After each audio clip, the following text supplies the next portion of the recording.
Hello students, कैसे हैं आप लोग। तो इलेक्ट्रिकल यात्रा के सवाल जवाब सेगमेंट में आपका फिर स्वागत है।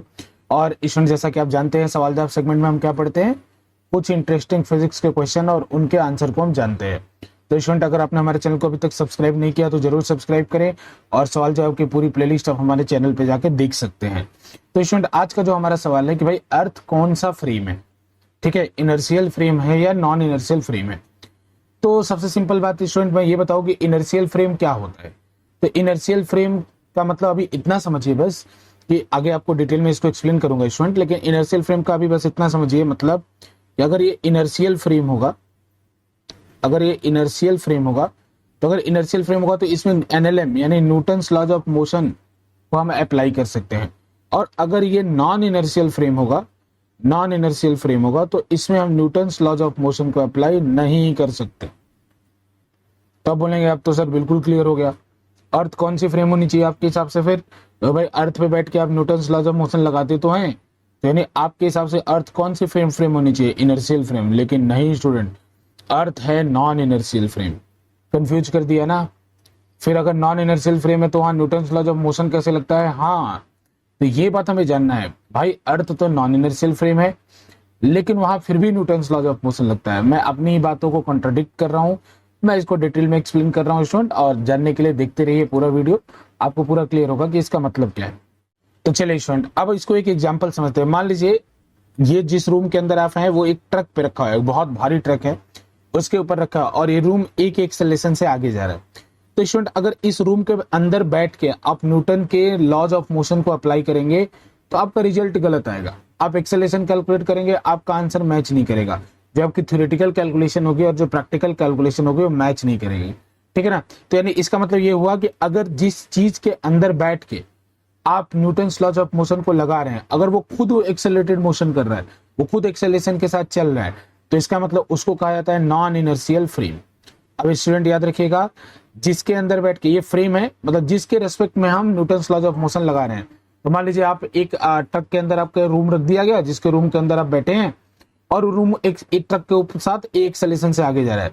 तो इसके अंदर स्टूडेंट आप कोई भी न्यूटन्स लॉज ऑफ मोशन का, चाहे F net equal to M A का एक्सपेरिमेंट करें या और कोई भी एक्सपेरिमेंट करें, तो वो जो आपका थ्योरेटिकल कैलकुलेशन है उसको सेटिस्फाई नहीं करेगा। तो अब मुझे उम्मीद है आप नॉन इनर्शियल फ्रेम का मतलब समझ गए होंगे। मतलब जिस रूम के अंदर बैठे हैं वो अगर एक्सेलरेटेड मोशन कर रहा है तो नॉन इनर्शियल फ्रेम है। अच्छा, इनर्शियल फ्रेम किसको कहा जाएगा, जिसका एक्सेलरेशन जीरो हो। अब एक्सेलरेशन जीरो मतलब जैसे मान लीजिए ऊपर वाला रूम या तो कांस्टेंट वेलोसिटी से चले। एक्सेलरेशन जीरो होने का दो मतलब होता है स्टूडेंट, या तो वो रेस्ट में रहे या उसका v इक्वल टू जीरो यानी वो रेस्ट में रहे, या वो कांस्टेंट वेलोसिटी से चले। तो इन दोनों ही सिचुएशन में एक्सेलरेशन क्या होता है, जीरो। और अगर एक्सेलरेशन जीरो है तो उस फ्रेम को, जैसे मान लीजिए ये डब्बा, ये रूम आपका अगर ट्रक के ऊपर कांस्टेंट वेलोसिटी से आगे चल रहा होता तो इसके अंदर अगर आप न्यूटन्स लॉज ऑफ मोशन का एक्सपेरिमेंट करते तो रिजल्ट सही आता। यानी अगर या ये रेस्ट में रहे, ट्रक रुका रहे, उस समय अगर आप इसके अंदर एक्सपेरिमेंट करेंगे तो आपका रिजल्ट सही आएगा। तो सबसे पहली बात हम सोच लें कि भाई अर्थ के पास क्या एक्सेलरेशन नहीं है क्या। जरा हम सोचे स्टूडेंट कि अर्थ के पास एक्सेलरेशन नहीं है क्या। तो अर्थ के पास एक्सेलरेशन है, अर्थ के पास एक्सेलरेशन है, और दो, एक नहीं दो एक्सेलरेशन है। कैसे बता स्टूडेंट, एक तो अर्थ सन के चारों तरफ घूम रही, अर्थ जो है सन के चारों तरफ घूम रही है, तो उसके पास एक सेंट्रीपिटल एक्सेलरेशन भी है, और एक अर्थ अपने एक्सिस पे भी घूम रही है तो उसके पास एक और सेंट्रीपिटल एक्सेलरेशन है। यानी एक अर्थ के पास दो एक्सेलरेशन है, एक उसके अपने एक्सिस पे घूमने के कारण और एक सन के चारों तरफ घूमने के कारण।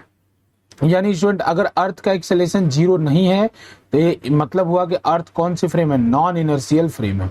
ये बात कंफर्म रखिएगा, अर्थ कौन सी फ्रेम है, नॉन इनर्शियल फ्रेम। और इसमें किसी को भी डाउट नहीं होना चाहिए, अर्थ क्या है, अर्थ एक नॉन इनर्शियल फ्रेम है। तो क्वेश्चन उठता है कि भाई तो आप इसमें न्यूटन्स लॉज ऑफ मोशन लगा कैसे सकते हैं। और आपने कहा कि भाई अर्थ पे हम सब जानते हैं बेटा, सारा का सारा न्यूटन फिजिक्स यही अर्थ पे बनी है, तो हम कैसे लगा सकते हैं। तो इसके लिए मैं आपको बताता हूँ स्टूडेंट कि माना अर्थ एक नॉन इनर्शियल फ्रेम है, लेकिन जो उसका एक्सेलरेशन है वो बहुत कम होता है। स्टूडेंट, अर्थ का जो एक्सेलरेशन है वो 0.001 टाइप का होता है। इसी वजह से अर्थ के पास एक्सेलरेशन होते हुए भी आप अर्थ के ऊपर न्यूटन्स लॉज ऑफ मोशन को लगा सकते हैं। अर्थ के ऊपर न्यूटन्स लॉज ऑफ मोशन को लगा सकते हैं। समझ रहे हैं क्यों।